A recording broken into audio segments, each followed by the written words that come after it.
Fala rapaziada, tudo bem? Tô passando aqui só pra deixar um recado. Hoje feriado, tô curtindo a família e acabei não gravando vídeo pro canal. Participei de uma live agora no canal Super Papo Vascaíno com o professor Mariotti. Então eu peguei um trecho dessa live para trazer esse debate para vocês aqui, tá bom? Então vou rolar aí o trecho da live no Super Papo Vascaíno e amanhã a gente vem com o vídeo pré-jogo e os vídeos na hora do jogo e a live de pós-jogo, tá? Tá curtindo o feriado? Um abraço pra você, Deus abençoe sua vida, sua família, tamo junto.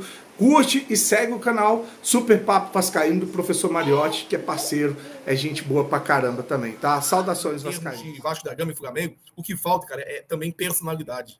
É como você disse, é a personalidade de um jogador do Vasco, mas que, porra, que tem a sangue na veia. Que pegue, por exemplo, um jornal pequeno, como foi o jornal Meia Hora do Rio de Janeiro, fazer uma piadinha com o Bacalhau, que mexa com os brios, que o cara vá pro campo para poder pelo menos comer grama. Se tiver que perder, mas perde a base de sangue, suor e lágrimas, que entregue à disposição em campo.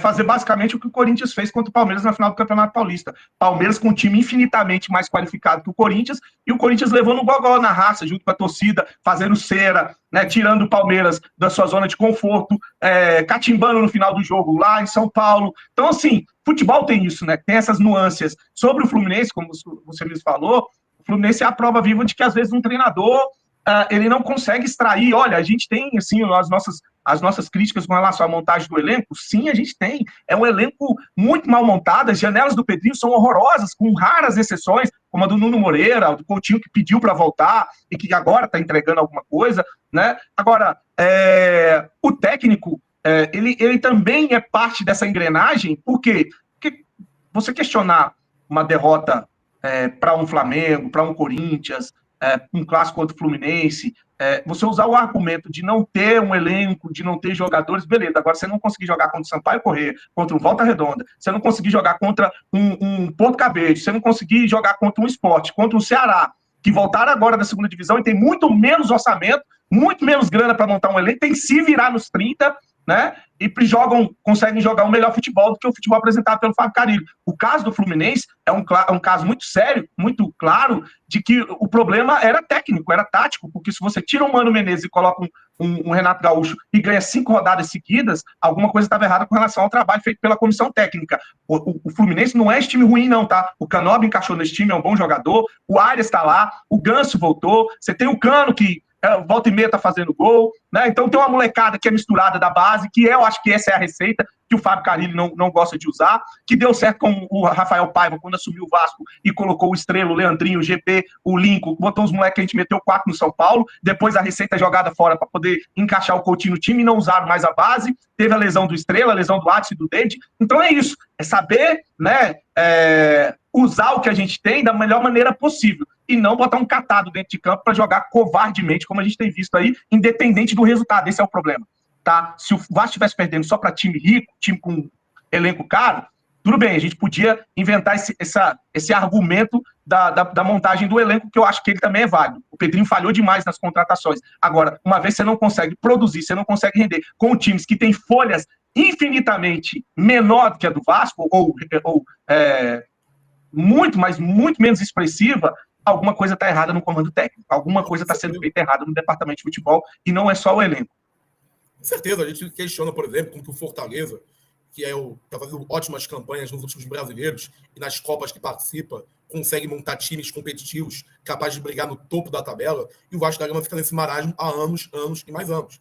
A gente questiona, agora que tem muita coisa errada, tem dinheiro mal gasto, pessoas que não conseguem enxergar outra coisa a não ser o raio da austeridade, e fora os pormenores, né, que a gente não pode ficar aqui falando, porque nós não temos como provar, mas que o submundo da política vascaína acaba comentando por alto, e a gente não vai trazer aqui à tona, porque isso daí a gente não tem como provar, né? A diferença é grande, cara. Assim, o que me deixa desanimado com relação ao Vasco, assim, antes da parada acontecer, é você saber que você não tem um volante de confiança, cara. Acho que eu gosto do Hugo Moura, tá? Muita gente, quando eu falei que o Hugo Moura tinha que ser titular desse time, ficava me criticando, não presta, é fraco. Não é porque, assim, o Hugo Moura ainda é longe do volante que a gente precisa, o primeiro volante. Ele é algo próximo do que a gente precisa como primeiro volante. A gente precisava de um volante de marcação, um cara para fazer uma cobertura ali atrás das costas Piton, né, o primeiro volante pitbull, aquele cara que corre, que não deixa o adversário ter espaço na frente da área, que é um dos grandes problemas do Vasco, né, e o Arrascaeta, que esse cara sempre contra o Vasco, ele consegue fazer gols, né, ele tem uma facilidade de jogar nesse meio de campo contra o Vasco, porque ele tem muita liberdade no miolo ali na frente da área. Então, se tivesse um volante ali, um Guinha Azul, um Medel, um Yuri Lara, né, sei lá, um primeiro volantão, assim, aquele cara de marcação, de pegada, que morde, não deixa jogar. Você quer ver o Flamengo como tem esse jogador? Pode reparar, eu ganho muito dinheiro em bet, apostando em cartão dele, tá? Que é lá o açougueirinho lá, que é volante deles. Como é que é? Que deu uma butinada no Felipe, no Coutinho e no expulsaram. É o... Esqueci o nome dele também, cara. Você falou escalação aí agora. Você falou escalação aí agora. É o... Peraí, vou pegar aqui de novo, cara. É o Eric Pulgar? É esse? Pulgar. O que acontece? Você pode reparar os jogos do Flamengo, principalmente quando o Flamengo vai pegar um adversário mais qualificado, tipo um Palmeiras, um Inter. Se liga para vocês que gostam de fazer entrada em bet. Quando o Flamengo for pegar um Palmeiras, um Inter, um Atlético Mineiro, ou um time que tem jogadores de qualidade no ataque, no meio de campo, de velocidade, isso eu peguei o cartão dele já 2 vezes já por causa disso. O Flamengo, o que ele faz? Ele coloca muitos jogadores no campo do adversário. Quem é que tem sempre os zagueiros sobem, né? Os laterais sobem, né? Os meias jogam quase que infiltrados dentro da área. Então eles estão sempre ocupando o campo do adversário. Qual que é a ordem para quando o Flamengo perde a bola? 2 jogadores têm a função de matar a jogada, às vezes 3 jogadores. Pode reparar que esses 3 jogadores normalmente tomam cartão amarelo. O líder de cartão é o Eric Pulgar. Aí o De La Cruz e o Gerson. Esses 3 jogadores, você pode observar, toda vez que o Flamengo está com um time no campo ofensivo que perde a bola, a função deles é matar a jogada. A função deles é não deixar o adversário passar do meio de campo, né? Então, por isso que esses jogadores normalmente tomam cartão e principalmente esse Eric Pulgar. Né? E aí, qual que é o Vasco? O que acontece quando ele perde a bola? O Jair vai lá, dá um passe errado, que ele é rei de fazer isso, o Vasco toma um contra-ataque e toma um gol, porque não tem ninguém para matar a jogada. O único que ainda consegue correr para fazer isso é o PH, e talvez o Hugo Moura, mas a característica do Hugo Moura nem é essa, né, de ser o primeiro volante de pegada, mas são os 2 únicos jogadores que fazem isso. Então, repara, toda vez que o Flamengo estiver jogando, que existe uma ordem para matar a jogada toda vez que eles perdem a bola no ataque, e normalmente quem faz isso são esses 3. É verdade, e aí a gente tem que, no Vasco da Gama, nenhuma estratégia parecida com essa do tipo, olha, quem vai matar a jogada do adversário é fulano de tal. Nem isso no Vasco tem. Não, é passividade total.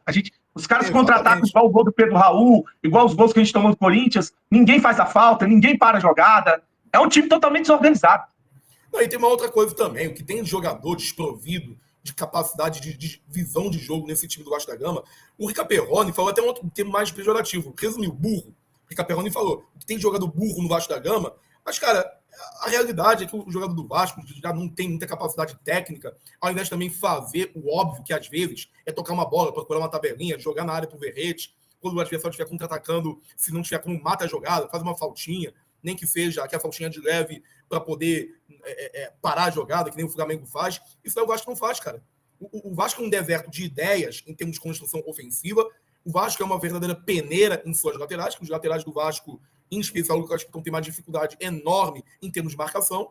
O Vasco da Gama não consegue ter jogadores que observem o óbvio, que é justamente jogar pro Verrete na área, enquanto que o técnico do lado de fora também não olha para o time em porra nenhuma. Deixa os jogadores se virando em campo, que aliás, ao Fontes, a gente já sabe muito bem como foi o destino do Carille, cara. Se acontecer o que realmente o Vascaíno espera, no fundo, que aconteça, que é a derrota amanhã, a gente já sabe qual vai ser o desfecho do Carille, né? Eles parecem que estão guardando a demissão do Carille para esse jogo contra o Flamengo, para depois do jogo dizer o seguinte, olha, não deu mais, seguramos já até aqui, agora vamos em busca do treinador. Você não acha não? Ou você acha que eles vão ter a sanidade de continuar com o Carille mesmo que o Vasco perca amanhã? Torcedores, todos que cercam o Vasco, não estamos satisfeitos com o trabalho do Fábio Carille. A demissão do Fábio Carille, pra gente, ela não pode ser um motivo de felicidade ou de criar expectativas grandes, né?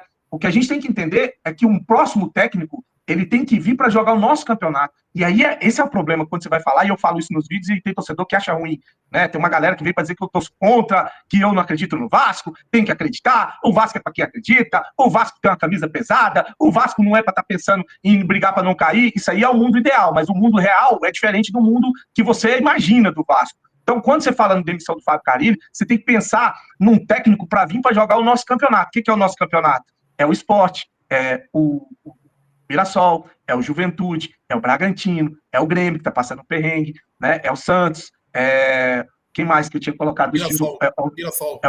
Eu falei Mirassol, o Ceará, os times que subiram, o Sport, né? Todos esses times que subiram junto com alguns times que já brigavam, o Bragantino.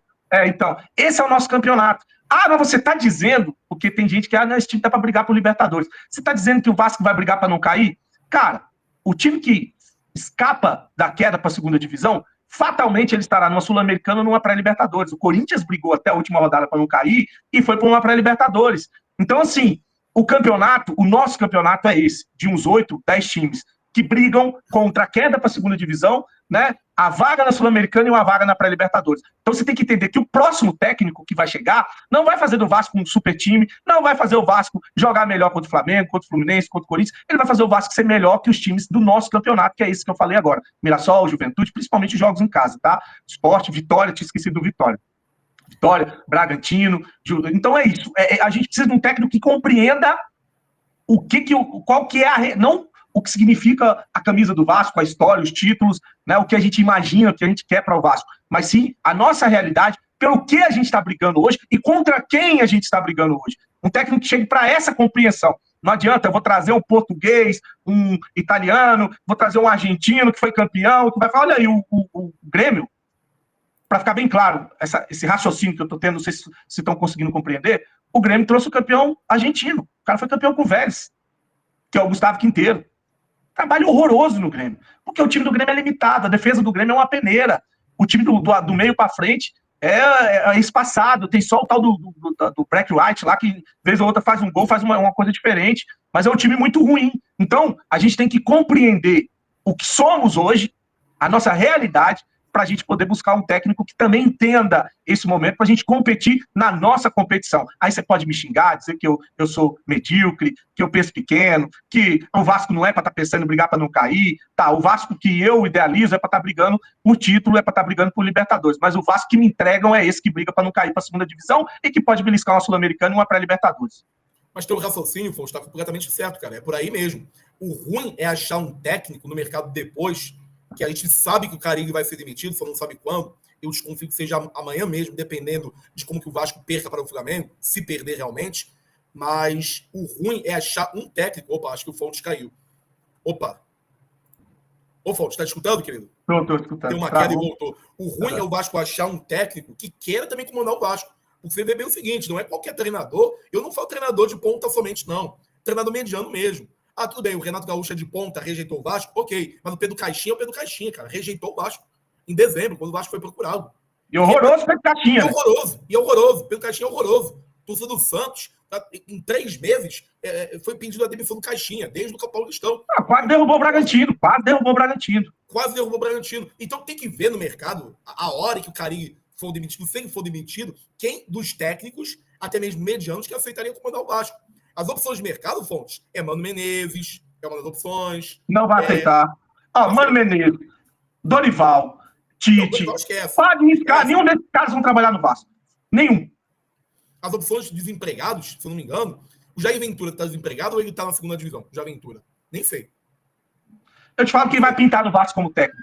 O Jorginho deve pintar no Vasco como técnico. Aí é foda, aí é de fuder. O Felipe deve segurar. O Felipe deve segurar como técnico tampão até fechar com o Jorginho da vida. Sabe o que eu faria?